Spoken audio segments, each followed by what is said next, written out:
Hi guys, ఈరోజు మన ఈ వీడియోలో రాజీవ్ యువ వికాసం స్కీమ్కి ఆన్లైన్లో ఎలా రిజిస్ట్రేషన్ చేసుకోవాలో చూద్దాం. ముందుగా మీరు ఒక వెబ్సైట్ ఓపెన్ చేయండి. దాని పేరు వచ్చేసి tgobmmsnew.cgz.gov.in వెబ్సైట్ ఓపెన్ చేయండి. ఈ లింక్ నేను డిస్క్రిప్షన్లో కూడా పెడతాను, చెక్ చేయండి. సో ఇలా మీరు క్లిక్ చేస్తే మీకు ఇట్లా వెబ్సైట్ ఓపెన్ అవుతుంది, హోమ్ పేజ్. ఇక్కడ click here for the application form అని ఉంది కదా, దీనిపైన క్లిక్ చేయండి. క్లిక్ చేసిన తర్వాత క్యాస్ట్ వైజ్గా ఇక్కడ లింక్స్ వస్తాయి. ఎస్సీ అయితే ఇది, ఎస్టీ అయితే ఇది, బీసీ అయితే ఇది. సో మీరు ఏ క్యాస్ట్కి చెందుతారో ఆ క్యాస్ట్కి సంబంధించిన లింక్ పైన క్లిక్ చేయండి. లింక్ క్లిక్ చేసిన తర్వాత మీకు beneficiary registration form for BC corporation or ST corporation or SC corporation open అవుతుంది. ఓపెన్ అయిపోయిన తర్వాత ఇక్కడ మీరు డీటెయిల్స్ అయితే ఎంటర్ చేయాలి. మీ నేమ్ మీ ఆధార్ కార్డులో ఎలా ఉంటుందో అలా ఎంటర్ చేయండి. ఇక్కడ మీ ఆధార్ నెంబర్ ఎంటర్ చేయండి. ఇక్కడ మీ ఆధార్ కార్డు ప్రకారంగా పేరు అండ్ ఆధార్ నెంబర్ ఎంటర్ చేసిన తర్వాత రేషన్ కార్డ్ నెంబర్ ఆటోమేటిక్ వస్తుంది. ఎందుకంటే ఈ స్కీమ్ కి అప్లై అవ్వాలి, ఒకవేళ ఎలిజిబుల్ అవ్వాలి అంటే ఆధార్ కార్డ్ నెంబర్ తో పాటు మన రేషన్ కార్డు కూడా ఖచ్చితంగా ఉండాలి. ఎవరికైతే రేషన్ కార్డు లేదో వాళ్ళు ఎలిజిబుల్ కాదు. సో దీనిపైన గవర్నమెంట్ కి ఆల్రెడీ నెగిటివిటీ ఉంది కాబట్టి ఒకవేళ ఈ ఆధార్ కార్డు తో పాటు ఫుడ్ సెక్యూరిటీ కార్డు మ్యాండేటరీ తీసేస్తే మళ్ళీ మనం ఆ డీటెయిల్స్ ఫర్దర్ గా నెక్స్ట్ వీడియోలో డిస్కస్ చేద్దాం. సో ప్రెసెంట్ అయితే ఫుడ్ సెక్యూరిటీ కార్డు మ్యాండేటరీ పెట్టారు, రేషన్ కార్డు. సో మీరు ఆధార్ కార్డు ప్రకారంగా name, Aadhaar card number enter చేస్తే ఇక్కడ ఎఫ్ఎస్సి నెంబర్ వస్తుంది. వచ్చిన తర్వాత ఇక్కడ బెనిఫిషియరీ టైప్ ఇండివిజువల్ సెలెక్ట్ చేసుకోండి. అండ్ మీకు ఏ టైప్ కావాలని చెప్పేసి ఉంటుంది. బ్యాంక్ లింక్డ్ స్కీమ్ అని ఉంది.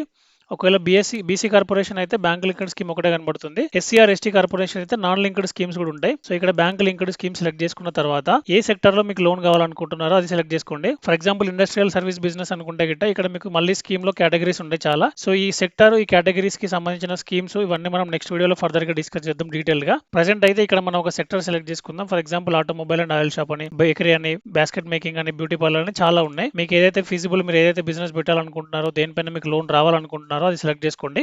సెలెక్ట్ చేసుకున్న తర్వాత ఇక్కడ మీకు మాక్సిమం అమౌంట్ కనబడుతుంది. సో ఇక్కడ దీనికి వచ్చేసి 4 లక్షలు మాక్సిమం అమౌంట్, మినిమం అమౌంట్ వచ్చేసి 2 lakhs. సో మీ డీటెయిల్స్ అన్ని ఎంటర్ చేసిన తర్వాత గో పైన క్లిక్ చేయండి. సో నెక్స్ట్ మనం గో పైన క్లిక్ చేసిన తర్వాత మనకు రిజిస్ట్రేషన్ ఫామ్ అయితే ఓపెన్ అవుతుంది. ఇక్కడ మనం డిస్ట్రిక్ట్ సెలెక్ట్ చేసుకోవాలి, మండలం సెలెక్ట్ చేసుకోవాలి, ఏ పంచాయతీకి చెందుతామో అది సెలెక్ట్ చేసుకొని, గ్రామం సెలెక్ట్ చేసుకోండి, తర్వాత మీ నివాసం సెలెక్ట్ చేసుకోండి. అండ్ ఇక్కడ సెక్టర్ డీటెయిల్స్కి వచ్చేసరికి బెనిఫిషియరీ ఇండివిజువల్ ఇవన్నీ మనం ప్రీవియస్ పేజ్ లో పెట్టిన డీటెయిల్స్ ఇవన్నీ. Okay, number of group members అనేది 1. ఎందుకంటే ఇప్పుడు ఒక రేషన్ కార్డ్ లో 4 పేర్లు ఉంటే 4కి ఎలిజిబుల్ కాదు, 4 ఎవరైనా ఒకరికి ఎలిజిబుల్ ఉంటుంది. సో బెటర్ ఏంటంటే లేడీస్ పైన కానీ, అంటే మహిళల పైన కానీ లేదా వికలాంగుల పైన కానీ లోన్ తీసుకోవడం బెటర్. ఎందుకంటే వాళ్ళకి ఫస్ట్ ప్రయారిటీ ఇచ్చే ఛాన్స్ ఉంటుంది కాబట్టి ఏ స్కీమ్ కి సంబంధించి అయినా సరే. సో ఇక్కడ మనం ఆల్రెడీ మాట్లాడుకున్నట్టుగా మినిమం కాస్ట్ వచ్చేసి 2 lakhs, మాక్సిమం వచ్చేసి 4 lakhs. సో ఇక్కడ మీకు యూనిట్ కాస్ట్ ఎంత అవుతుందో సెలెక్ట్ చేయండి. అంటే మీరు పెట్టాల్సిన బిజినెస్ కి మీకు ఎంత అమౌంట్ కావాలో సెలెక్ట్ చేస్తే మీకు ఇక్కడ సబ్సిడీ ఎంత వస్తుందో కనబడుతుంది. సో ఇక్కడ 1,80,000 సబ్సిడీ వస్తుంది. మీరు బ్యాంక్ లోన్ తీసుకోవాల్సింది వచ్చేసి 1,20,000. నెక్స్ట్ వచ్చేసి టోటల్ కాస్ట్ 3 lakhs. ఇక్కడ మీరు బ్యాంక్ సెలెక్ట్ చేసుకోండి, మీకు ఏ బ్యాంక్ నుంచి లోన్ కావాలనుకుంటున్నారో. Union Bank of India select చేసుకున్న తర్వాత ఇక్కడ బ్రాంచ్ సెలెక్ట్ చేసుకోండి. బ్రాంచ్ సెలెక్ట్ చేసుకుంటే మీకు ఐఎఫ్ఎస్సి కోడ్ అనేది ఆటోమేటిక్ వస్తుంది. అండ్ ఇక్కడ అప్లికెంట్ డీటెయిల్స్ వచ్చేసరికి మీ ఫాదర్ నేమ్ ఎంటర్ చేయండి ఇక్కడ. అండ్ మీరు ఫిజికల్లీ హ్యాండిక్యాప్డ్ ఎస్ఆర్నో సెలెక్ట్ చేసుకున్న తర్వాత మీ జెండర్ ఎంటర్ చేయండి. అండ్ మీరు ఉండేది రూరల్ ఏరియానా అర్బన్ ఏరియా సెలెక్ట్ చేసుకున్న తర్వాత క్యాస్ట్ ఎంటర్ చేయండి. క్యాస్ట్ ఇచ్చిన తర్వాత ఇక్కడ క్యాస్ట్ సర్టిఫికేట్ కి సంబంధించిన నెంబర్ ఎంటర్ చేయాలి, దీనిలో ఇది mandatory. And me caste certificate లో ఉన్నట్టుగా నేమ్ కూడా ఎంటర్ చేయాలి ఇక్కడ. అండ్ ఒకవేళ సబ్ క్యాస్ట్ ఏదైనా ఉంటే ఇక్కడ సెలెక్ట్ చేసుకోవాలి. అండ్ క్వాలిఫికేషన్ వచ్చేసి మీరు సెలెక్ట్ చేసుకోండి, ఏదైతే అది intermediate or degree or BTech ఏదైనా సరే. మీ సేవ ఇన్కమ్ సర్టిఫికేట్ నెంబర్ కావాలి ఇక్కడ. ఒకవేళ income certificate and caste certificate old సర్టిఫికేట్లు ఉన్నా కూడా ప్రెసెంట్ యాక్సెప్ట్ చేస్తుంది అప్లికేషన్. సో కొత్తగా తీసుకోవాలన్న మ్యాండేటరీ ఏం లేదు. So name as per income certificate అని ఎంటర్ చేయండి ఇక్కడ. డేట్ ఆఫ్ బర్త్ ఎంటర్ చేయండి, మీ వయసు ఎంటర్ చేయండి.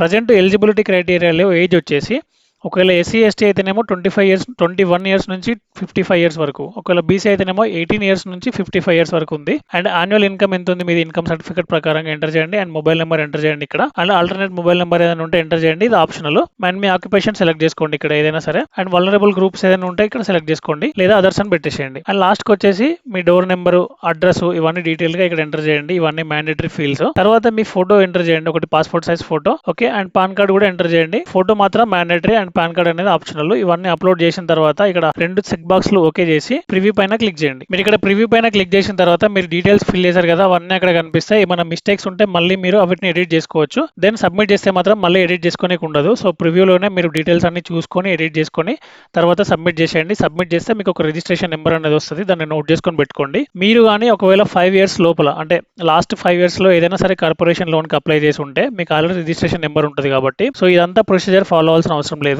మీకు already BC corporation or SC ST corporation లో ఆల్రెడీ లాస్ట్ 5 years లో అప్లోడ్ చేశారు కాబట్టి జస్ట్ మీ దగ్గర ఉన్న రిజిస్ట్రేషన్ నెంబర్ తోటి అప్లికేషన్ నెంబర్ తోటి మీరు డీటెయిల్స్ అన్ని జస్ట్ అప్డేట్ చేసుకుంటే చాలు. సపరేట్గా అప్లికేషన్ సబ్మిట్ చేయాల్సిన అవసరం లేదు. సో వన్స్ ప్రొసీజర్ మొత్తం కంప్లీట్ అయిపోయిన తర్వాత, మీరు రిజిస్ట్రేషన్ కంప్లీట్ అయిపోయిన తర్వాత, అప్లికేషన్ ఫామ్ కంప్లీట్ అయిపోయిన తర్వాత దాన్ని ప్రింట్ తీసుకొని పెట్టుకోండి ఫ్యూచర్ యూస్ కోసం. సో వీడియో నచ్చింది అనుకుంటున్నాను, అర్థమైంది అనుకుంటున్నాను. వీడియో నచ్చితే లైక్ చేయండి, మన ఛానల్ని సబ్స్క్రైబ్ చేయండి. ఇలాంటి వీడియోస్ ఇంకా ముందు ముందు చాలా వస్తుంటాయి. So stay updated.